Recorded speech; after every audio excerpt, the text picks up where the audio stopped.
The sound of her mocking laughter, metallic and hollow against the antiseptic quiet of the hospital room, was the only motivation I needed. My daughter-in-law, Clara, stood over my narrow bed, her expensive perfume, a suffocating mix of white florals and sharp citrus, battling unsuccessfully with the sterile smell of rubbing alcohol and old linens that permeated the air. Her eyes, usually hard and glittering with contempt, were currently alight with vicious amusement as she spoke to my frail body as if I were already a non-entity. She actually laughed, a truly horrible sound that scraped against my nerves, asking if the nurses had checked my purse for the paltry coins of my inevitable inheritance, confirming my final necessary plan must proceed. I kept my own eyes shut, feigning the shallow, unsteady breathing of an old woman barely clinging to consciousness, allowing her to believe her cruelty was unseen and that her victory was already sealed.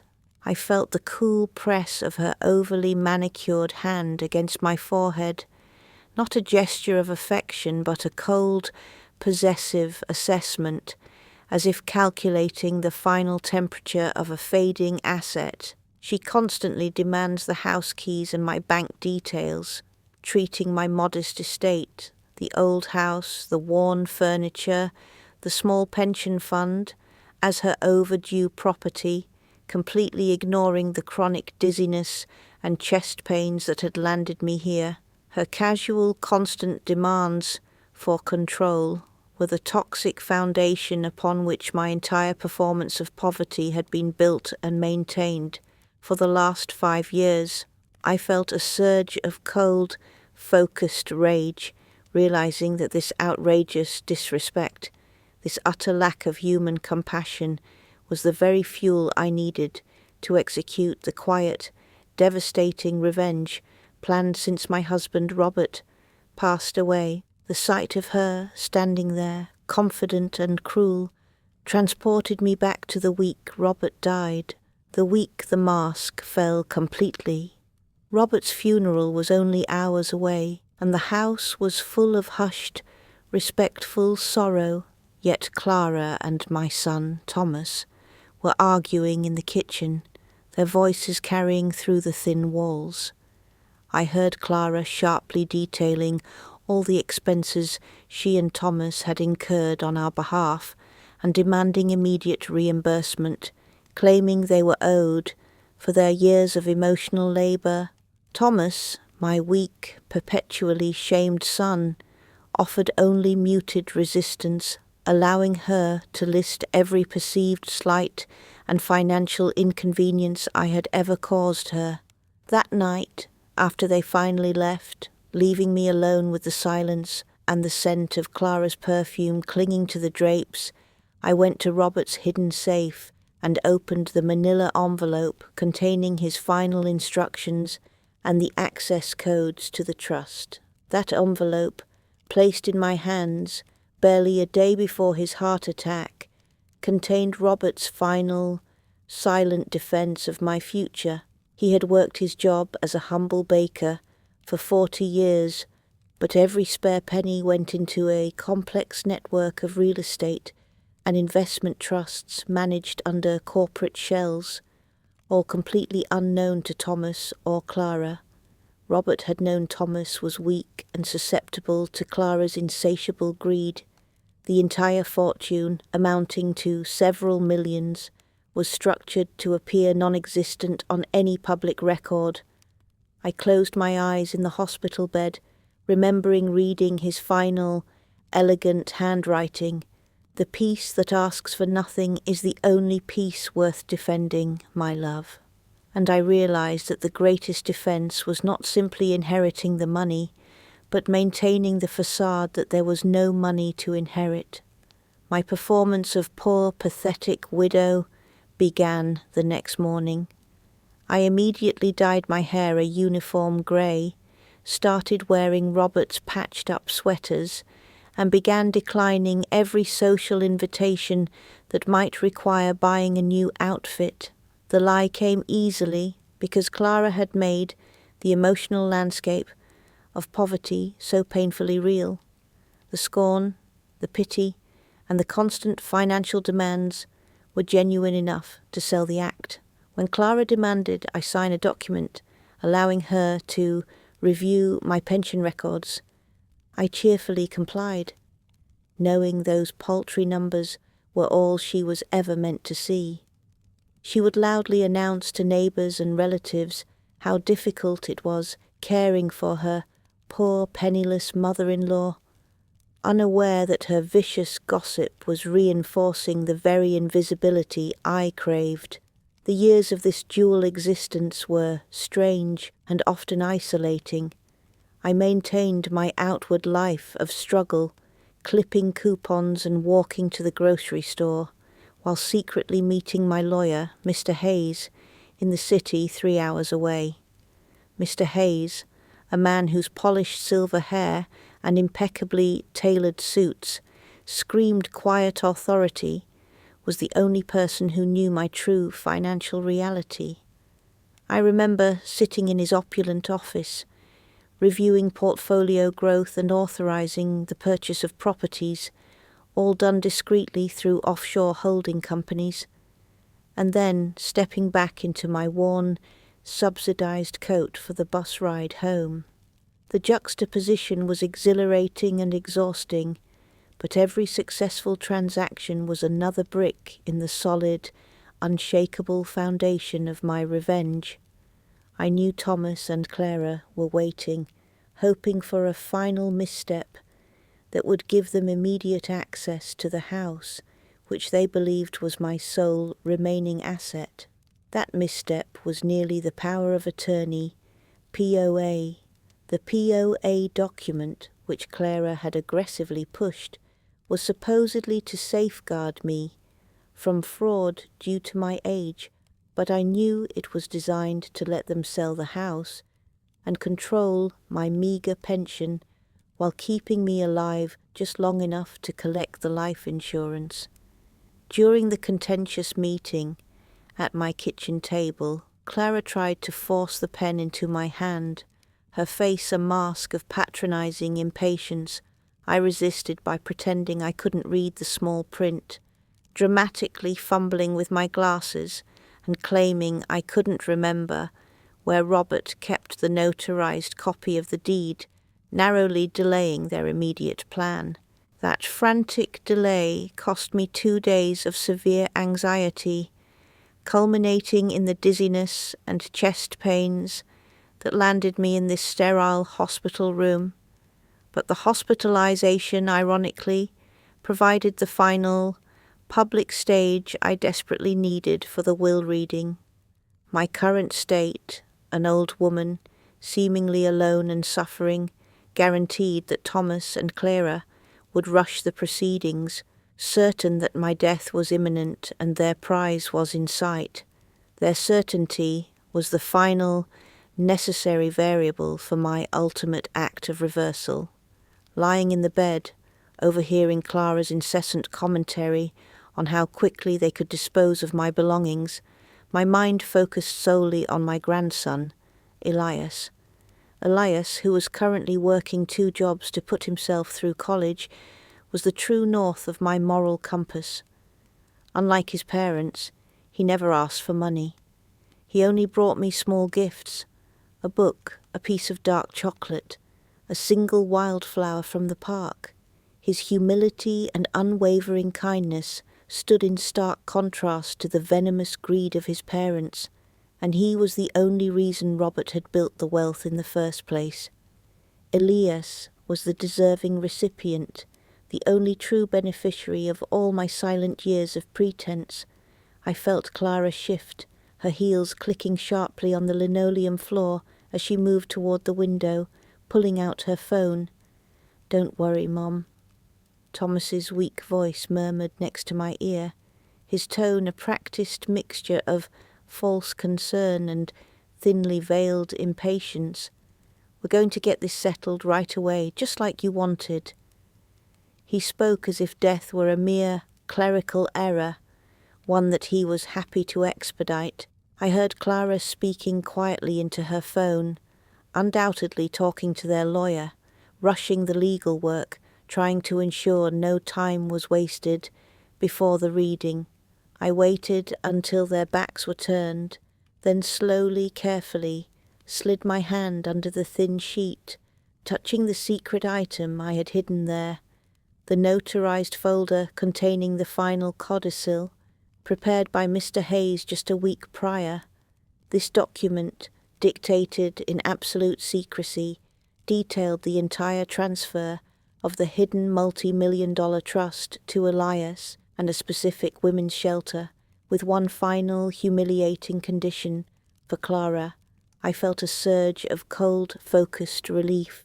They were ready for the reading. I was ready for the performance.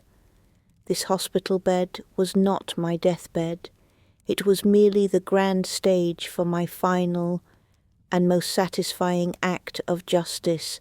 The smell of burnt sugar and cinnamon, the persistent ghosts of Robert's bakery, was what first led me to the truth, a scent he had carefully kept separate from the scent of money. I closed my eyes in the sterile silence of the hospital room, allowing the memory to flood back, recalling the day after his funeral, a day when grief should have been the only emotion present. It was a cold Tuesday, and the house felt cavernous, silent, except for the dreadful, high-pitched whine of Clara's voice, which sliced through the sacred quiet of our sorrow. I remember standing by the back door, peeling off my black coat, when I heard her familiar sharp tone lecturing Thomas in the living room about poor life choices and the inevitable financial disaster I would soon become. This was the moment the facade of the loving daughter-in-law completely dissolved, revealing the ugly, demanding creature beneath, and it sealed my resolve instantly. Clara's voice was loud and utterly lacking in subtlety as she ridiculed Robert's lifetime of toil, dismissing it as worthless. 40 years of kneading dough, Thomas, and what do we have to show for it? A measly pension that won't cover her heating bill and this crumbling old shack, she had sneered, her contempt palpable enough to stain the carpet. The cruel casualness with which she mocked the memory of a man who had only shown her kindness, a man who had baked her a custom birthday cake every year, hit me like a physical blow, eclipsing the last vestiges of my raw grief. I stood frozen, leaning against the doorframe, watching Thomas nervously wring his hands, but offer no defence, confirming his absolute subservience to her avarice. Her cruel, dismissive words about his meagre pension were the immediate, shocking moment that made my decision irreversible. She would never touch a penny of what Robert truly left behind. My husband, Robert, had been many things: a kind soul, a patient baker, a quiet lover of old detective novels, but he was also a genius of silent finance, a fact I had only learned after reading the documents in the manila envelope. The true source of our wealth was never the cash register at the bakery, but the meticulous, almost obsessive investment habit he maintained, quietly buying undervalued properties and stocks under a series of interlocking, anonymous legal trusts. He had told me once, decades ago, "Darling, the loudest people have the emptiest wallets. We'll keep ours quiet," a principle that had become the bedrock of his financial life. The documents revealed he had managed to accumulate several $1,000,000, wealth entirely unknown to our son or daughter-in-laws, shielded from the very kind of predatory greed he instinctively feared. That money, shielded for years, instantly became my protection and my sharpest weapon against Clara's corrosive demands. I remembered walking numbly through the house later that evening, the reality of Robert's genius setting in, feeling a mix of profound astonishment and deep gratitude for his foresight. He hadn't just left me money, he had left me freedom and the means to choose my own future, unburdened by the demands of our grasping relatives. I walked into the modest, cramped kitchen, the very room Clara had insulted, and my eyes fell on the cracked ceramic tile floor where Robert would stand for hours covered in flour, whistling old jazz tunes as he kneaded dough. It was in that moment, surrounded by the ghosts of his honest labour and Clara's recent scorn, that I sealed my commitment to the lie. I would maintain the facade of poverty, not just to protect the assets, but to give Clara enough rope to hang herself with her own greed. The facade became a full-time performance that required an almost theatrical commitment. I cancelled the one small subscription service we had, started walking everywhere instead of driving, and wore Robert's patched-up sweaters, claiming the cost of new clothes was simply out of my reach now. I deliberately started talking to my neighbours about the struggles of living on Robert's measly pension, always ensuring that my melancholy voice carried just loud enough to reach Clara's network of gossip. The act was successful beyond my wildest expectations. Clara took genuine pleasure in broadcasting my supposed hardship, completely absorbing the public narrative of the poor, pathetic widow. The more she mocked my thrift, the more secure I felt, knowing that her own vanity was diligently guarding my secret. This strategic retreat into invisibility became essential because Clara, emboldened by my financial weakness, began her campaign of constant demands, treating my life as her next conquest. She would arrive unannounced, bringing a casserole, always a terrible one, and then launch into a monologue about how I needed to downsize immediately to a small, cheap apartment, claiming the old house was too much work for her to inherit later. She constantly demanded documents, insisting I sign releases for my bank records and insurance information, all under the guise of helping me manage. I would cheerfully comply, handing over only the papers related to Robert's small, visible bank account and pension fund, documents that confirmed my apparent lack of wealth. The sheer arrogance of her attempts was a bitter form of daily sustenance, confirming that her greed was limitless. I found refuge and quiet power in the knowledge that Robert's genius lay in how simple his trusts were, yet how legally complex they appeared. Every property was managed by a discreet holding company based 3 hours away, ensuring that any public search Thomas or Clara might attempt would hit a bureaucratic dead end. I remembered Robert joking years before that the best defense is to be boringly legal, and he had certainly succeeded. The trusts were a masterpiece of legal obscurity. This complex legal shield provided the perfect buffer against Clara's blunt demands, forcing her to rely on coercion and fraud rather than legal discovery. Her inability to find the real wealth was the silent measure of my victory every single day. The protagonist found one deep, painful point of sadness in the entire performance, the loss of simple, honest connection with my son, Thomas. Thomas, manipulated by Clara's constant demands and promises of luxury, had completely internalized the idea that I was a burden, a financial liability he was honor-bound to manage and minimize. He never called just to ask how I was. His calls were always brief, functional inquiries about the status of the house, always ending with him sighing dramatically about my stubborn refusal to sell. I watched him shrink under Clara's influence, trading his decency for her empty promises, and the pain of that realization was the heaviest burden I carried. I had to believe that my final act would save him too, by forcefully removing the poisonous source of his weakness. The constant pressure only hardened my resolve, sharpening the cold, quiet core of my emotional determination. I knew that the facade of poverty had to continue, not just for a few months, but for years, until the moment the final, unassailable legal weapon was ready.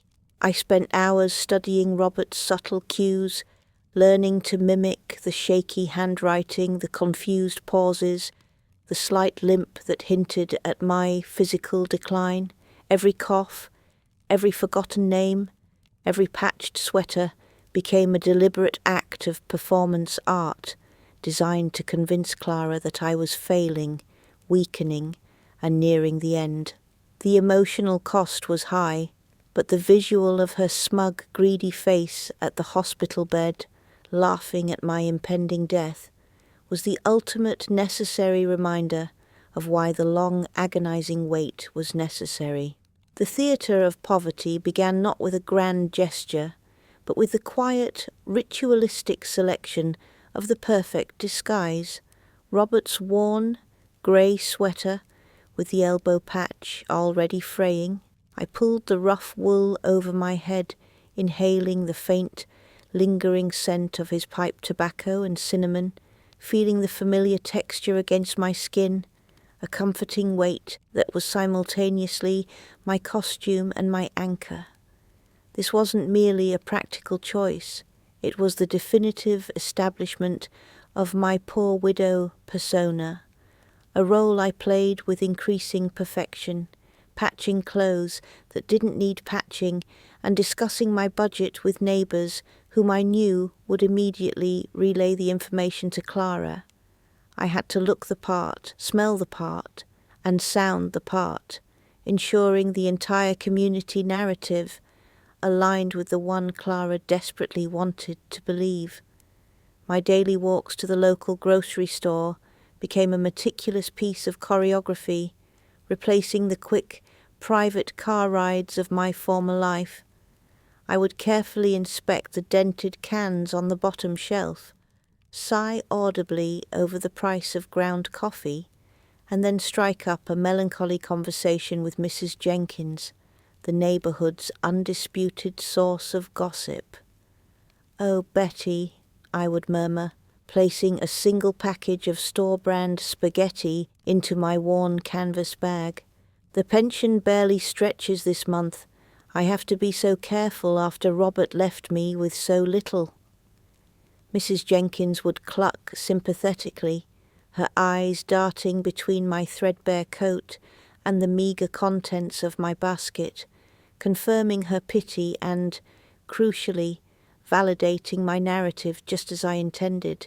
Every transaction, every sigh, every worn item of clothing was a necessary investment in the safety of my secret. The true reality of my financial life was contained within the small, black leather satchel I carried only once a month, on the slow, 3-hour regional bus ride to the city. Sitting next to me on the cracked vinyl seat, unnoticed by the bored teenagers and weary commuters, was the entire massive Trude Trust Fund, discreetly managed by my out-of-town lawyer, Mr. Hayes.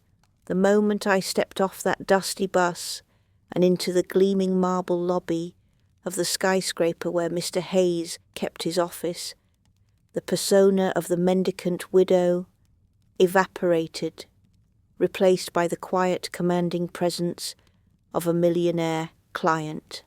This monthly pilgrimage, where I physically crossed the boundary between my two lives, fueled the anticipation for the inevitable, spectacular reveal that awaited Clara.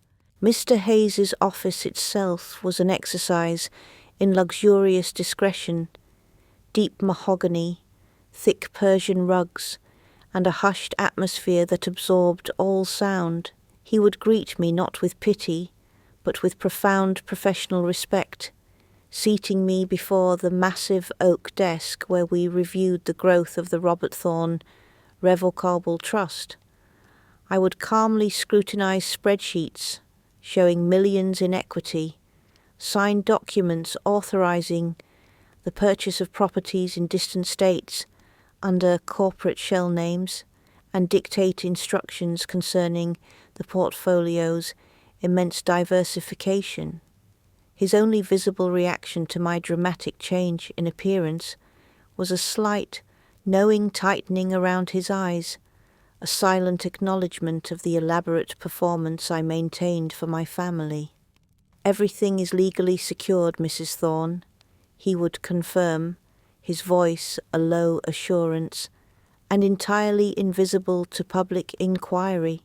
During one of those clandestine meetings, I spoke to Mr. Hayes about Elias, my grandson, explaining that he represented the only genuine legacy Robert and I truly valued. I described the boy's relentless work ethic, busboy, tutor, library aide, and the deep intrinsic kindness he showed me, a kindness that never came with a price tag or a demand. I explained the necessity of ensuring that Clara and Thomas could not interfere with Elias's portion of the wealth, requesting airtight legal mechanisms to protect his inheritance until he reached full academic and emotional maturity. Mr. Hayes, usually reserved, nodded thoughtfully, stating, "It is a rare act, Mrs. Thorne, to reward integrity over blood tie, and legally we can make this transfer as absolute as granite." My son, Thomas, and Clara, meanwhile, never missed an opportunity to underscore my perceived financial helplessness, believing their constant supervision was required. "Mum, you need to sell those awful ceramic bird feeders," Clara declared one afternoon, wrinkling her nose at my porch. "They're a complete eyesore, and you could probably get $10 for them at a garage sale. Every penny counts, right?" Thomas, standing beside her, only shrugged, avoiding my eye, confirming his complicity in her relentless cruelty. I would nod meekly, agreeing to place the hideous bird feeders on the curb, but internally I felt only cold satisfaction. Every time they pointed out my poverty, they were reinforcing the iron cage of the lie that would soon trap them completely. The most challenging aspect of this dual life was the emotional strain of withholding my true self from Elias, the one person I genuinely wanted to help. I longed to ease his burdens, to secretly pay his tuition, or replace his worn-out textbooks, but I knew any sudden injection of cash would immediately arouse Clara's suspicion and unravel the entire performance. When Elias came by, exhausted from his double shifts, bringing me a small, carefully chosen bouquet of supermarket flowers, I could only hug him tight and offer him a glass of weak iced tea, enduring the pain of my own self-imposed helplessness.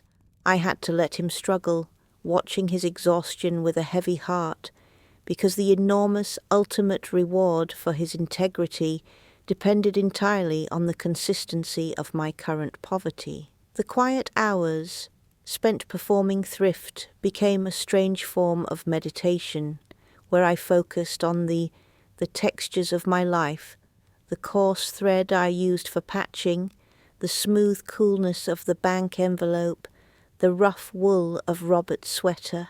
I taught myself to find a quiet dignity in the act of pretending, a focus that channeled my rage into calculated action rather than hysterical emotion. I knew that the inevitable reveal would be painful, not just for Clara, but for Thomas and Elias, who would all have to grapple with years of hidden truth. But the alternative, allowing Clara's corrosive greed to consume the final years of my life and Robert's legacy, was simply unthinkable. The anticipation for that inevitable world-shattering moment was the single sharp current that ran beneath the placid surface of my feigned destitution.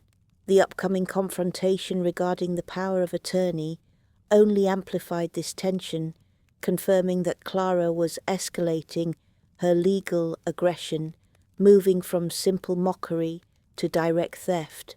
I knew she was looking for a catastrophic mistake in my defense, a loophole in the system, or a moment of weakness, but she failed to look for the massive solid wall of legal protection Robert had built around my identity. That secret power, the complete invisible control I held over a thriving financial empire, was my armor.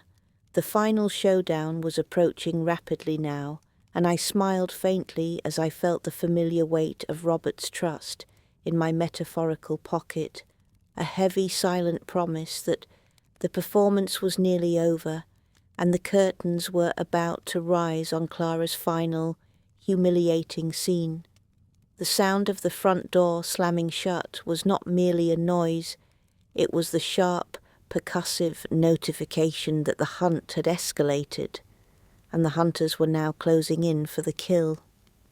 Tension peaked on a damp Thursday afternoon when Thomas and Clara arrived unannounced, their faces grim, and immediately demanded I sign a power of attorney, POA document that they had already printed, sealed, and brought with them. Clara, wearing a professional dark suit, a uniform she never usually wore, advanced on me across the worn carpet, holding the crisp white folder like a judge presenting a death sentence. "Mum, we're doing this for your own good, because you're forgetting things," Thomas mumbled, unable to meet my eyes. A clear indicator that the moral cowardice was his, but the calculated cruelty was all hers. The air in the room grew instantly heavy, stifling the faint cinnamon scent from the bakery that always clung to my clothes, replaced now by the cold, metallic smell of imminent legal betrayal. Clara wasted no time on pleasantries, slapping the folder down onto the kitchen table, the same table where Robert and I had signed our mortgage papers 40 years ago, making the heavy wood shudder under the force. "We need this POA, Mom. It's to manage your accounts now that your memory is failing," she stated, her voice devoid of any warmth, intending to seize the house before the will was even read. The document was thick, filled with legal jargon, but I didn't need to read the fine print. The intent was written clearly on her smug, impatient face. I knew this was their masterstroke, gaining legal control over my modest assets while I was still alive, stripping me of all autonomy under the guise of a care, thereby rendering the future will, reading irrelevant to them. I stared at the signature line, feeling the blood drain from my face, realizing that one careless stroke of my pen would immediately validate their narrative of my incompetence and hand over the very last vestige of my freedom. My mind raced, desperately searching for a plausible escape from this meticulously planned catastrophic legal mistake, trying to remember any piece of advice Robert had given me about sudden, unavoidable crises. I looked down at my hands, observing the deliberate theatrical tremor I had perfected over the last 5 years, a visible sign of my supposed fragility that now had to be pushed to its absolute limit. Clara began tapping her long, crimson fingernail against the page, the rhythmic tick-tick-tick sounding like a time bomb counting down to my financial execution. "Sign it, Mum. It's just a formality," she insisted, pushing a cheap plastic pen across the form, her impatience barely concealed beneath her forced smile. That aggressive urgency confirmed their intent. They were not just waiting to inherit, they were actively plotting my immediate comprehensive financial ruin and had no intention of waiting for my natural decline. The pressure became a crushing physical force, and I allowed my body to succumb to the carefully rehearsed symptoms of my supposed failing health. "Oh dear, I feel so faint," I murmured, letting my voice trail off into a reedy whisper, allowing my hand to fly up and clutch dramatically at my chest. I let my head drop back slightly, giving my eyes a wide, unfocused look that conveyed deep confusion and distress, ensuring the entire performance was fully visible to Thomas, who stood uselessly by the refrigerator. The sudden silence that followed was terrifying, filled only by my artificially laboured breathing and the sound of Clara's sharp intake of breath, which was not one of concern but of pure frustrated rage. This performance was critical. I had to shatter the moment, not just postpone it, and convince them that proceeding now risked exposure. Clara reacted instantly, but her movement was one of professional annoyance rather than maternal care, grabbing my shoulder with a sharp, impatient grip that hurt my bone. "Don't be dramatic, Mom. You're fine," she snapped, her mask slipping completely as she tried to force my gaze back down to the signature line. "Just sign the paper so we can go." Her harsh command was the exact opposite of what a concerned person would say, and I instantly seized on that vulnerability, pushing my performance into a full, convulsive display. I let out a low, ragged moan, intentionally exaggerated, and allowed my body to pitch violently forward, catching myself just before my forehead hit the table's edge. "The room, it's spinning. I think I need air." I gasped, letting my entire frame tremble uncontrollably. Thomas finally moved, propelled by a vestige of filial fear, rushing forward and pulling Clara away from the table with surprising force. "Clara, stop. She looks like she's going to pass out," he pleaded, his voice thin with panic, suddenly worried that my death right here would complicate the legal transfer. Clara hissed, pulling her arm away, her face contorted with cold fury and her immediate financial loss, but she took a decisive step back, realizing the risk of exposure was too high. I kept my head down, my breath coming in short, shallow puffs, silently confirming that my feigned dizzy spell had successfully shattered their control over the moment and bought me precious time. The intense internal relief I felt was a physical ache, knowing I had narrowly averted disaster, escaping the steel trap of the POA by the thinnest thread of acting. As Thomas nervously fanned me with a newspaper and mumbled apologies, Clara glared at the unsigned POA on the table, her anger palpable enough to ignite the room. "Fine. We'll come back tomorrow when you're lucid," she spat, her voice tight with suppressed violence, making it clear that the retreat was purely tactical and that the pressure would resume quickly. I kept my head down, offering a faint, confused nod, ensuring they believed the confusion was genuine and that the postponement was necessary for my recovery, not their foiled plan. The sudden realization that their intent was not passive inheritance, but active, hostile seizure, a confirmation of the years of quiet preparation, hit me with the force of an actual physical blow. This confrontation changed everything. It confirmed they would murder my finances to get the money, and it meant I could no longer delay the final, irreversible legal steps. The moment the front door closed behind them, the dizzy spell vanished, and I straightened, feeling a steely, terrible calm settle over my body. The rush of adrenaline that had fueled my performance drained away, leaving behind a cold, absolute certainty. This near miss forced me to finalize the will's execution immediately, without another hour's delay. I walked quickly to the phone, pulling out the number for Mr. Hayes, the discreet lawyer in the city, my hands no longer trembling with feigned sickness, but with a focused, surgical determination. "Mr. Hayes," I said into the receiver, my voice steady and clear, devoid of the fragility I had used moments before, "we need to execute the final codicil immediately. I need you here tomorrow, no matter the cost." The calm authority in my own voice surprised me, confirming that the weak, passive widow was gone, replaced by a strategist who was ready for the end game. I spent the rest of the afternoon meticulously reviewing the final details of Robert's complicated trusts, mentally tracing the seamless, impenetrable legal lines that protected every single asset from Thomas and Clara's grasp. This wealth, hidden under corporate shells and anonymous entities, was the only thing that gave me power.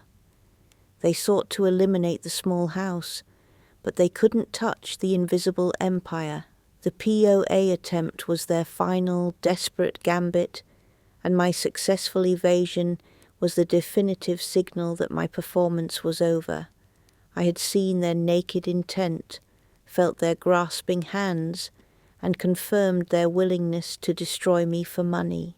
The stage was set, the script was finalized, and tomorrow the true, shocking value of my estate would be cemented, ensuring that Clara's entire legacy would be reduced to nothing more than a final, humiliating penny. The silence on the line after my demand was heavy, thick with the unspoken gravity of executing a perfect, irreversible legal maneuver against my own flesh and blood. "Mr. Hayes," I repeated, my voice now a low, resolute command that left no room for professional hesitation, "I need you to prepare the final codicil and demand an official reading take place at your office within 48 hours. I heard the faint rustle of papers on his end, the sound of years of careful planning moving suddenly into the domain of high stakes, imminent action.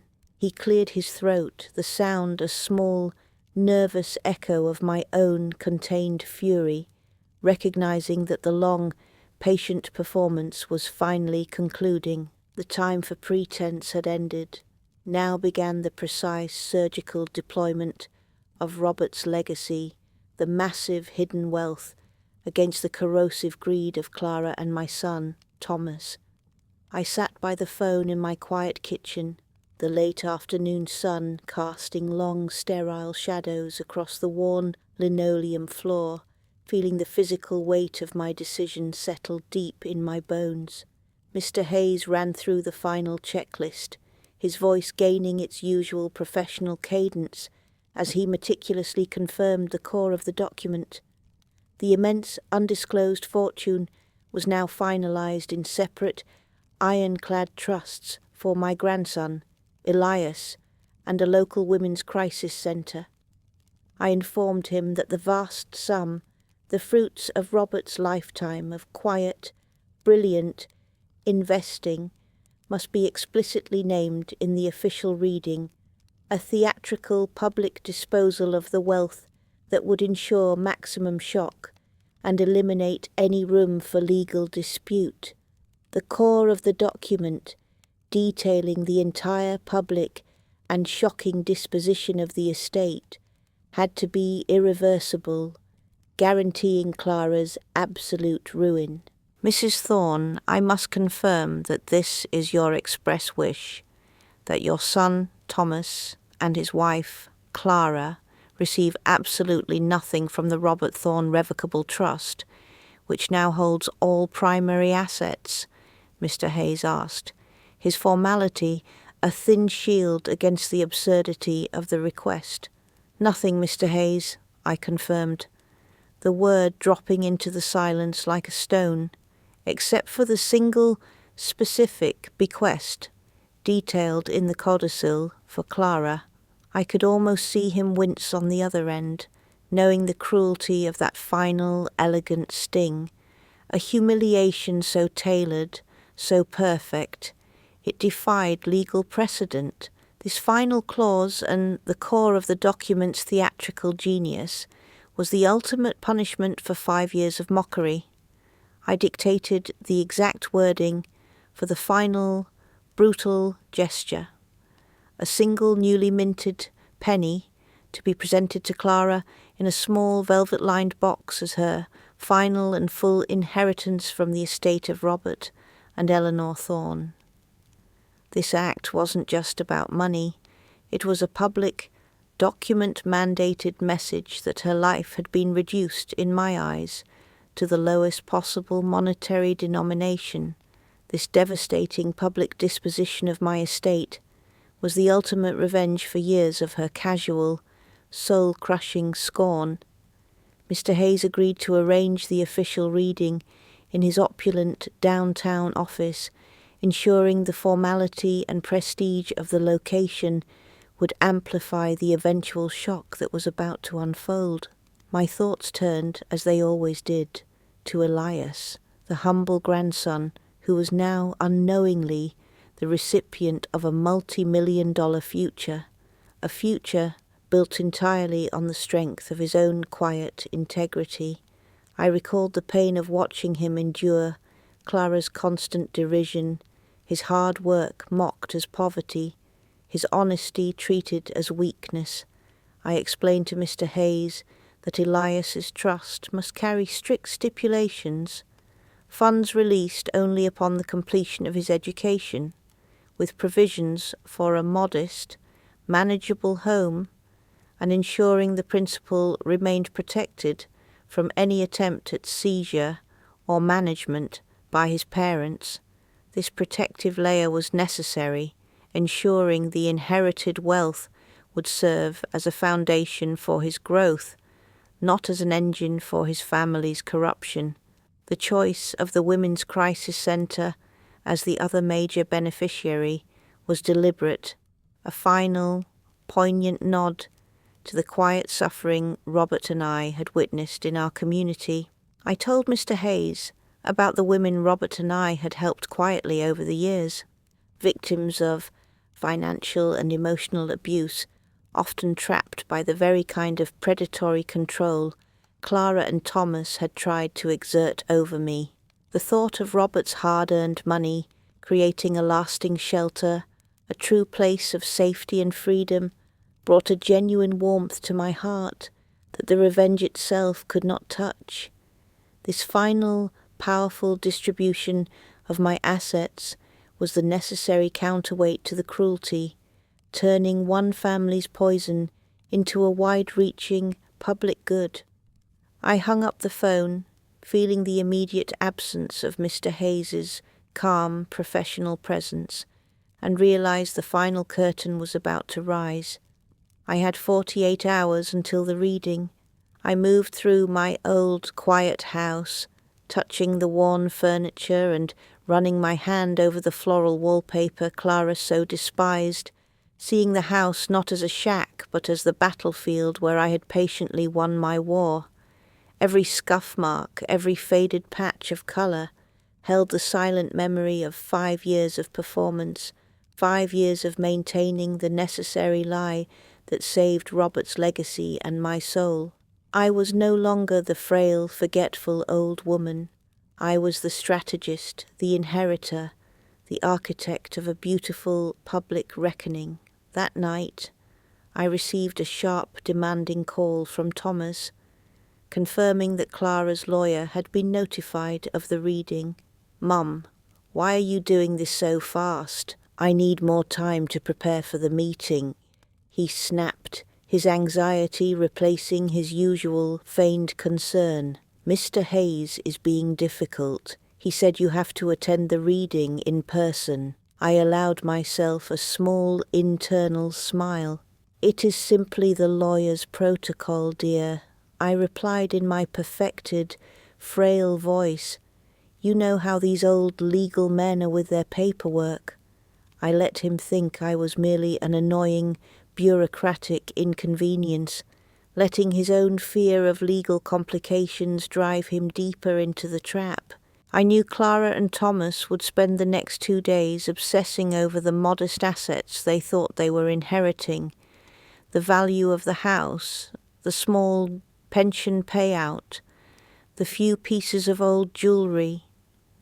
They would meticulously calculate their meagre, anticipated gain, entirely unaware of the invisible, monumental cliff edge they were rapidly approaching. They had focused so fiercely on the small stage of my presumed poverty that they were completely blind to the panoramic, multi-million-dollar truth waiting to expose them. I looked out the window at the quiet suburban street, reflecting on the deep irony that the single penny I had legally bequeathed to Clara was, in truth, the most expensive gift I had ever given her. A priceless lesson in the final, ultimate cost of her endless greed. The silence in the lawyer's office was heavy, expensive, and filled with the suffocating anticipation of greed, the air itself seeming to vibrate with the hum of unspent millions. I sat stiffly in the high-backed leather chair, the worn wool of Robert's sweater, my final costume, feeling strangely rough against the polished luxury of Mr. Hayes's executive conference room.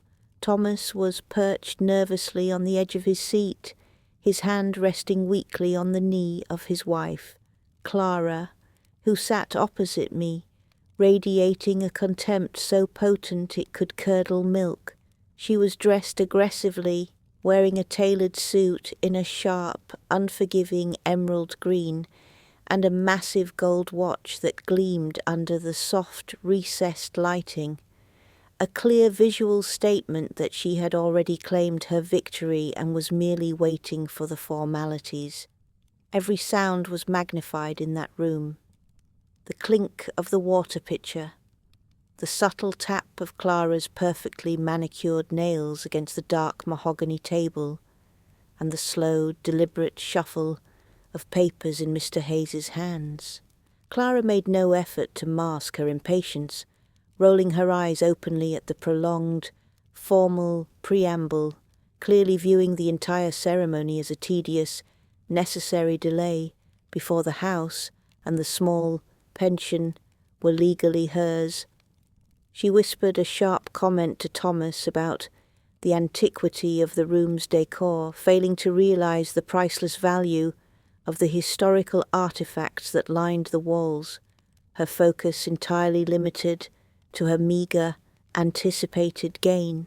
I kept my gaze fixed on the mahogany table, noticing the faint sheen of dust that had settled on the surface, allowing my mind to remain calm and focused, insulated from her toxicity by the ironclad certainty of the plan.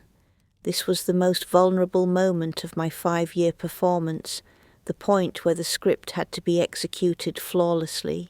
Yet her arrogance was so profound that it was making the task almost effortless. Mr. Hayes, his face an impressive mask of professional neutrality, finally cleared his throat and slid his polished spectacles down the bridge of his nose, beginning the formal reading of the will's main body. He started with the basics, the details of the small pension fund, the insurance policy, and the disposition of the house, the only assets Thomas and Clara knew existed. He read out the modest, predictable numbers, confirming the house was to be sold and the proceeds, along with the insurance payout, were to be divided between Elias, my grandson, and the local Women's Crisis Centre. The mention of the small sums immediately confirmed Clara's low expectations, and she let out a loud theatrical sigh of relief, leaning back in her chair with a visible shrug that declared the matter settled. "Well, thank God that's over," Clara drawled, her voice thick with smug condescension, clearly believing the meagre, visible assets were the entirety of my estate. She leaned into Thomas and whispered loudly enough for the entire room to hear, "Looks like we can finally sell that eyesore of a house. Maybe we can get $35,000 for it, tops, after probate. Then she looked directly at me, my face still pale and passive, and actually erupted in a smug, mocking laugh about the small value, a sharp, brittle sound that was utterly devoid of human kindness. The sound was an aggressive declaration of victory, a final cruel punctuation mark on 5 years of endured scorn, entirely unaware that her laughter was about to be utterly extinguished by the cold light of truth. Her laughter, however, abruptly stopped, caught short and choked off, when Mr. Hayes calmly introduced a new, sealed document into the proceedings, the simple sight of which commanded immediate attention. He lifted a thick, pristine, white envelope secured with red wax and a heavy official seal that Thomas recognized as belonging to a major corporate law firm, setting it slowly on the table, the subtle scent of high-quality paper and expensive ink cut through the air, carrying an unspoken promise of consequence that instantly wiped the smugness from Clara's face. Thomas nervously shifted in his seat, his eyes darting between the thick envelope and his wife, a faint shadow of the fear I had so often seen in him returning, sensing danger from a quarter he did not recognize. Mr. Hayes, ignoring the sudden, tense silence, reached for a delicate letter opener and slid the blade cleanly under the wax seal, a small, ritualistic sound of fabric tearing that felt deafeningly loud.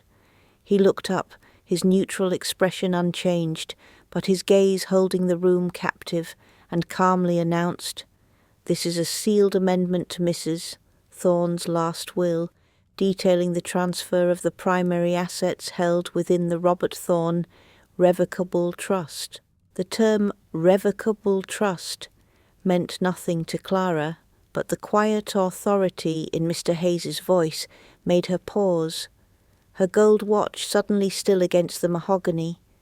She frowned, a flicker of confusion crossing her face, likely wondering if this was some final, desperate attempt by me to hide a few $1,000s in a savings account.